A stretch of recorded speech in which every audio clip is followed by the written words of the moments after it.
নমস্কার বন্ধুরা, বাংলার পাকশালায় আপনাদের সকলকে স্বাগত জানাই।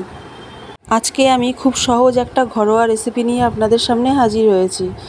আমার আজকের রেসিপি হলো মানকচু দিয়ে শোল মাছের ঝোল। তো চলুন দেখে নেওয়া যাক আজকের রেসিপিটি। এই রেসিপিটি বানানোর জন্য এখানে আমি মানকচুগুলো ছোট ছোট টুকরো করে কেটে ভালো করে ধুয়ে পরিষ্কার করে নিয়েছি।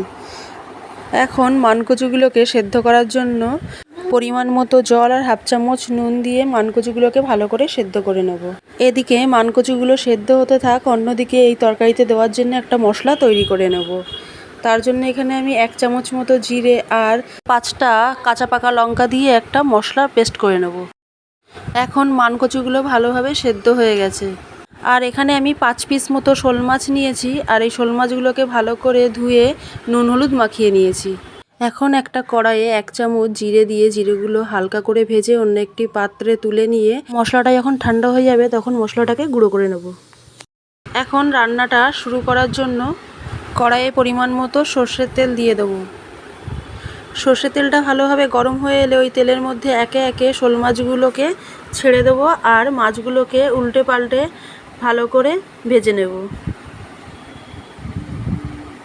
শোল মাছগুলোকে বেশি কড়া করে ভাজবো না, কারণ শোল মাছগুলো বেশিক্ষণ ধরে ভাজলে শক্ত হয়ে যায়। এখানে মাছগুলো ভাজা হয়ে গেছে, এখন এই মাছগুলোকে অন্য একটি পাত্রে তুলে নেব।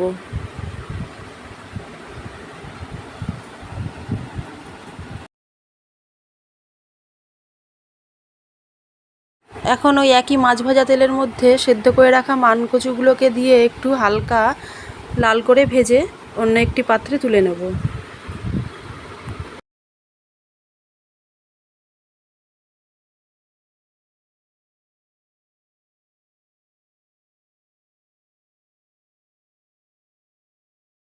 এখন কড়াইয়ে পরিমাণ মতো সর্ষের তেল দিয়ে তাতে হাফ চা চামচ মতন কালো জিরে আর একটা তেজপাতা ফোড়ন দিয়ে তার মধ্যে আমি জিরে আর লঙ্কার যে পেস্টটা রেডি করে রেখেছিলাম সেটা ঢেলে দেবো। আর ওই মশলার মধ্যে পরিমাণ মতো নুন হলুদ আর অল্প একটু চিনি দিয়ে মশলাটাকে ভালোভাবে কষিয়ে নেব। মশলাটা প্রায় 1 মিনিট মতন ভালোভাবে কষানোর পর ওই মশলার মধ্যে ভেজে রাখা কচুগুলো দিয়ে আরও 1 মিনিট মতন মশলাসহ কচুটাকে কষিয়ে নেব।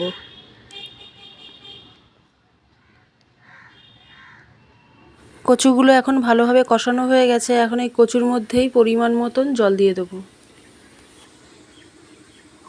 এখন গ্যাসের ফ্লেমটাকে হাইতে রেখে 2 মিনিট মতন ঢাকনা দিয়ে ঢেকে অপেক্ষা করব।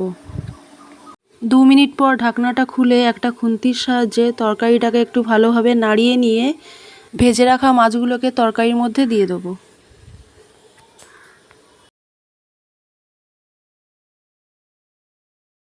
এখন তরকারিটাকে আবারও একটু ভালোভাবে নাড়িয়ে নিয়ে গ্যাসের ফ্লেমটাকে মিডিয়ামে রেখে একটা ঢাকনার সাহায্যে তরকারিটা ঢেকে 5 মিনিট মতন রান্না করে নেব। 5 মিনিট পর ঢাকনাটা খুলে ভাজা জিরের যে মশলাটা রেডি করে রেখেছিলাম সেই মশলার গুঁড়োটা তরকারির ওপর থেকে একটু ছড়িয়ে দিয়ে গ্যাসের ফ্লেমটাকে অফ করে নামিয়ে নিলেই রেডি শোল মাছ দিয়ে মানকচুর ঝোল। আপনাদের যদি আমার এই ঘরোয়া রান্নাটি ভালো লেগে থাকে তবে লাইক কমেন্ট আর শেয়ার করে দেবেন। আর আপনারা যদি আমার চ্যানেলে নতুন হয়ে থাকেন তবে চ্যানেলটাকে সাবস্ক্রাইব করে আমার পাশে থাকার অনুরোধ রইল। আজকের মতো এই পর্যন্তই, আবারও দেখা হবে নতুন একটি রেসিপির সঙ্গে।